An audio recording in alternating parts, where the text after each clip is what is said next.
Hi, Lynn. So, what was your son's name? Richard Schirnhofer. Okay. And when was he first arrested for his crime? He was first arrested, I think, in December of 2009. Okay. And what was he charged with? Initially, he was charged with sexual assault, and he was charged for each individual injury on the child. So if there were 4 or 5 injuries, a bone break or this and that, he was charged for that. So he was charged for 4 or 5 of those. He was also charged for the sexual assault and torture. And what was he ultimately convicted of? He was convicted of, one count was they got him for the ribs because Jesse testified against that. But the other things that happened to the baby, he was found guilty, but not that he did it, but because he knew about it.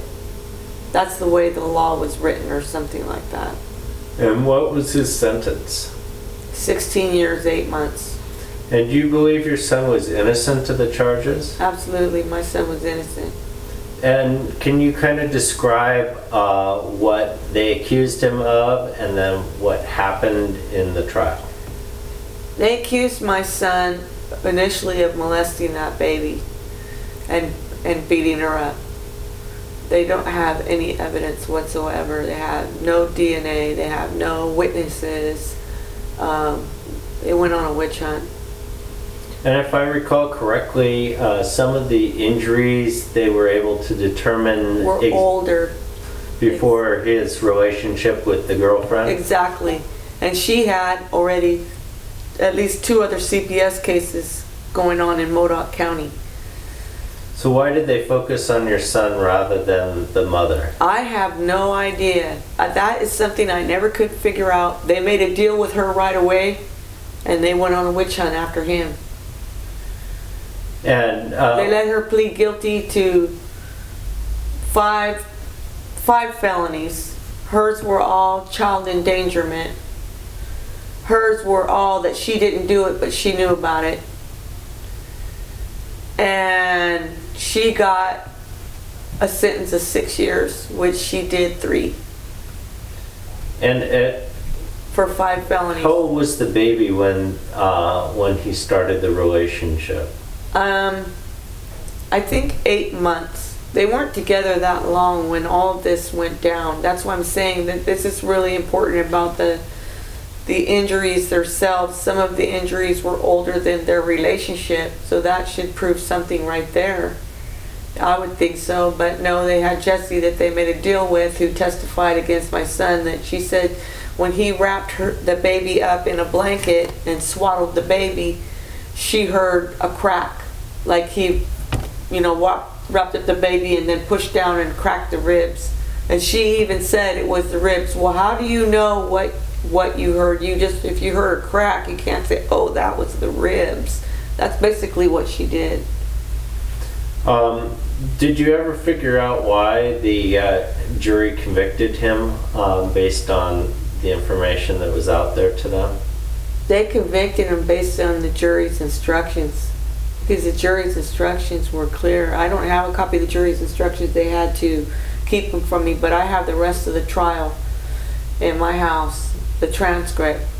And they said that the jury's instructions were, even if my son did nothing wrong, he was to be found guilty. So no matter what, he was to be found guilty, and that's exactly what happened.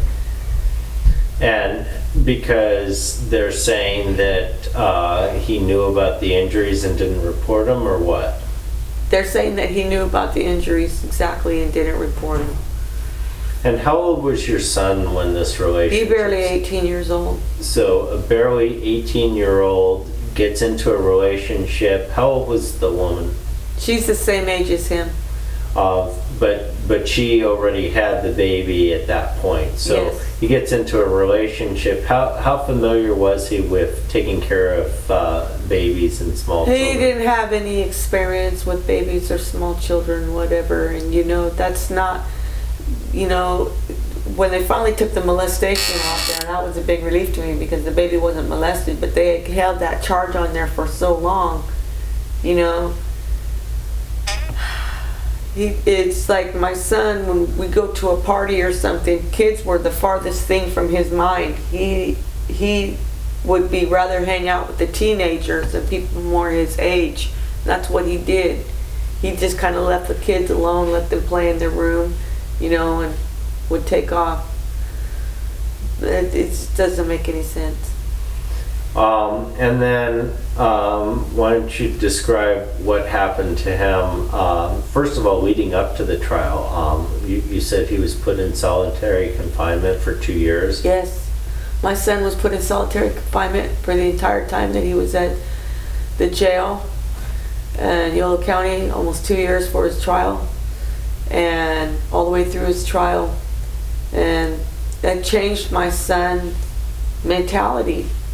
And they did that because it was a child molestation case? Yes, and they were trying to protect did that him. because they did that because it was supposedly a child molestation case, which they lifted the child molestation charge off a day before the trial. They took it off for interest of justice or lack of evidence or whatever. But I don't know how they could have gotten away with having that charge on there as long as they did, because that jacked his bail up to $1.2 million. Did he have a preliminary hearing? He did have a preliminary hearing, and I have no idea what evidence they brought in there. You know, I'm sure they had a lot of suspects. They said I was a suspect at one point. My husband was a suspect. You know, they have all these suspects, and then they weeded it down and said my son did it.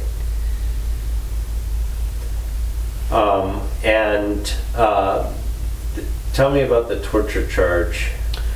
The torture charge is something they brought on from the gate, and that's another charge that they put on. They figured the severity of the broken bones and bruises on the child, that they figured the child was tortured, so they threw the torture charge on. But that child wasn't tortured. I mean, you can tell the child was beaten.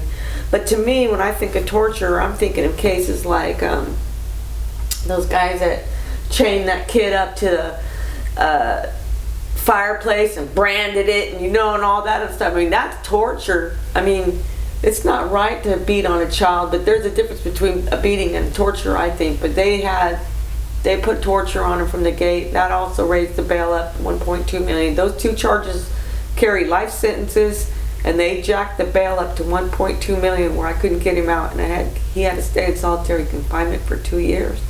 And that becomes important because eventually what happens to him when he is sentenced and goes to prison? When he went to prison, he was very heavy, thinking he wasn't going to get out of there for 16 years and 8 months, 85% of that, and he took his life. He said, I didn't do the crime and I'm not going to do the time. He lost all hope. He was waiting to hear from the appellate attorney. He didn't hear nothing, he's waiting. Plus, it's a long time for appeals, He could have sat in prison for 5 years before they even got to his appeal. As we know from other cases which have taken 7 to 10 years. Exactly. So you would do most of your sentence before you even got to the appeal, and the appeal would only restructure the sentencing. They couldn't they said that they could, the 4 charges of whether or not he knew about it, but he didn't do it, but he got convicted. They said they could erase those, but they couldn't do anything about the ribs, but all they could do was restructure the sentencing. So explain to me exactly what he was convicted on then. He was convicted for 4 felonies and knowing about it, but not doing anything. And one that they said he did, the rib. One of the ribs was broken or had a crack in it or something, and that's when Jesse testified that he rolled the baby up and squished the baby, and she heard the ribs crack. I see.